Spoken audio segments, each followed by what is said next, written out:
Okay, you want to start with the material. This is laid out at whatever comes on the roll. In most cases it's 5 feet plus or minus. So this is 60 inches by 120 inches. And we will put a hem all the way around it. Okay, we're going to put a hem all the way around this and use a just a back and forth, otherwise it'll just grab the material and bunch it up. Okay, you want to get some strapping like this. I cut this off of something I wasn't using, and then you want to cut it into little strips like this, and then what we'll do is we'll fold it like this and sew it on the material so that we have these loops. And that's how we're making these loops. So we'll sew it where I'm pinching, and then the strings will go through here. Okay, what you're looking at here is a mark that I've made, and this mark is on the long edge of the hammock, the 120 inch side, and it's 13 inches off center. So I folded it in half, measured up 13 inches, and what I'll do there is I'll sew this loop like so that it is attached to the hammock. And then what I'll do, and if you look at this, so here's center and here's my 13 inches up, okay, and then on the opposing side 13 inches down we'll make another tab, and these will be your tie down points if you choose to get that asymmetrical design. What I've done here is I've folded this strapping half and I stitched it along here so that I slid it over this and it had a natural stop. So I have a loop right in here, and then I'll just get on here and I'll stitch this pretty good through the material. And obviously I got that on the back, and I'm going to use this stitch right here, the back and forth zigzag, for strength. Okay, we're going to take two pieces of cord about 2 foot long, and then we're going to tie a bowline knot in each end. And in one of the ends, we're going to, in the bowline, we were going to have our rings, our double rings. Okay, so we have a double bowline. Here's a bowline knot, and here's another bowline knot.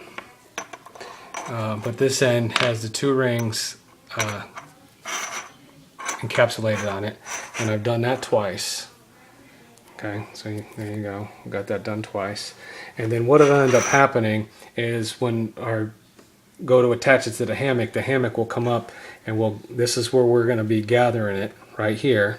So that will be hanging outside the hammock, and that'll be on the inside of the hammock, which is where our ridge line is going to attach to later.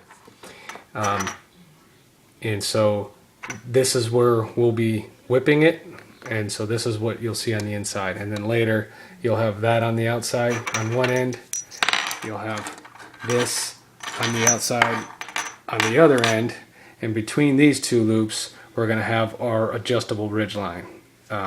That's going to dictate how far apart these are from each other, which will dictate the sag in the hammock. And this will remain taut all the way through. So you're not going to adjust your sag by these straps. You're going to pull these as tight as you can get them, and then between the 2 of these is how we're going to adjust our sag.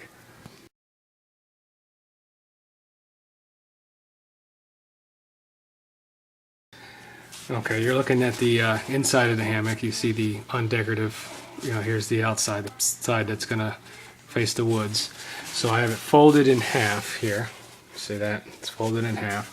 And I'm going to stitch the 2 ends together for 8 inches, like this, to about here. 8 inches on both sides. And then when I flip it right, the other way, I'll have a nice seam right here that you don't see. And this is going to be on the inside. Okay, here it is all flipped back inside. The right side. Here's that 8 inches that we had sewn together. Is right there for 8 inches, and that's actually going to be center. That's actually going to be center. And then what we're going to do is we're going to put this underneath here, like so, with the rings on the outside, because that's how we're going to attach it to our strapping, which will go around the tree. That'll go there, and then on the inside you'll have this other loop for your ridge line. You'll have this exact same thing on the other end. And what we're going to do is we are going to roll this. I'm not going to film this part, but we're going to roll this so that the 5th time lands right on the center, like so. And then we're going to do the same thing to the other side. And then this is what we whip together. And I'll do that and then show you what that looks like. Okay, when it's whipped together, you have the 2 rings on the outside. You'll have a whip where it's whipped together, and I just pulled the 2 ends and tied them together, and then fused it so that it shouldn't come untied. And then here's the roll that we made. Here it is. And then you see we still got our 8 inches of stitching, and then on the inside of the hammock, you reach in here, you'll see we have our loop, our other bowline, and from this loop we have the identical loop on the other side. Between the 2 is where we're going to have our adjustable ridge line, which will set our sag. Okay, what I have here is a what I call the adjustable knot that you can learn how to tie using Ray Mears' video on hanging hammocks, and that's what he calls it, an adjustable knot. So this knot slides like a taut line, but will not slide back. It won't slip. Very strong knot, and I use this knot between the 2 bowlines, and this will give us an adjustable ridge line. Now technically you only need to have this on one side, but I like to have it on both sides because sometimes this becomes the head and sometimes it's the foot. Depends on how you pull it out of the bag and how you put it away. And because it's just a strong, powerful knot, that's what I like to use. And a lot of guys say they like a 90-inch ridge line, and some like a 108-inch, and some like a whatever. And this right here, you'll be able to adjust it, however long you want. So here's a close-up of that knot before it's been tightened. You see this end right here runs straight down here, and then it just rolls around here 6 times around one side, around this side, and then the last time it loops around both ropes, holds them together, comes through. It's almost like a reverse taut line. You can go as many times as you want. The more you have, the more friction. So this is 6, and the 7th one goes around both sides. That's how we did both sides of it, and makes a good, strong, non-slipping, yet adjustable knot. And as you can see from this picture, that ridge line, we have it set at 90 inches, and we can adjust it by sliding this knot either way, make it longer or shorter.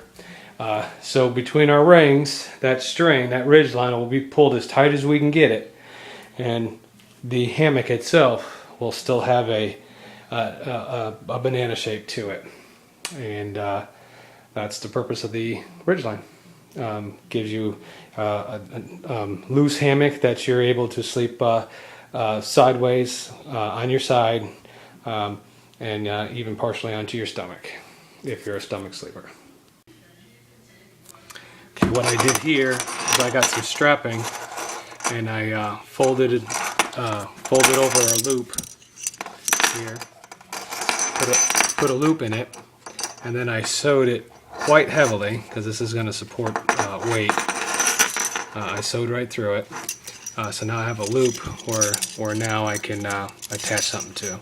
The other end I left open, and that's because it'll end up going through these two rings, which will be attached to the hammock the way you would fashion a belt. Because it's raining outside, I'll demonstrate this inside. Basically, you'll have this strap go around your tree, and then when you get to the front, you just put a D-ring and close it around the tree. And then it's set up with these rings just like a belt, and you can pull it from here to tighten it, and you can pull back here to loosen it.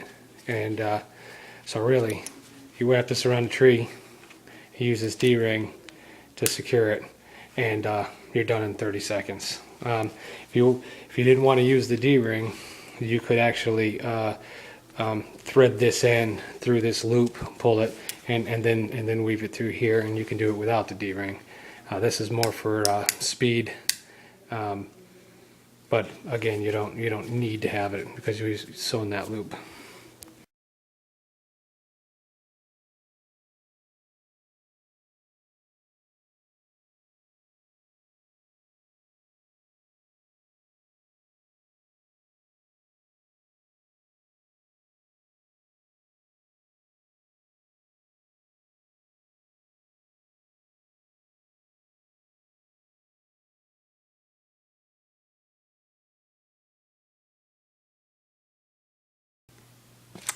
Okay, on the camouflage two-sided tarp, what we want to do is again take our pre-made loops out of the webbing, and we're going to put it on here like so.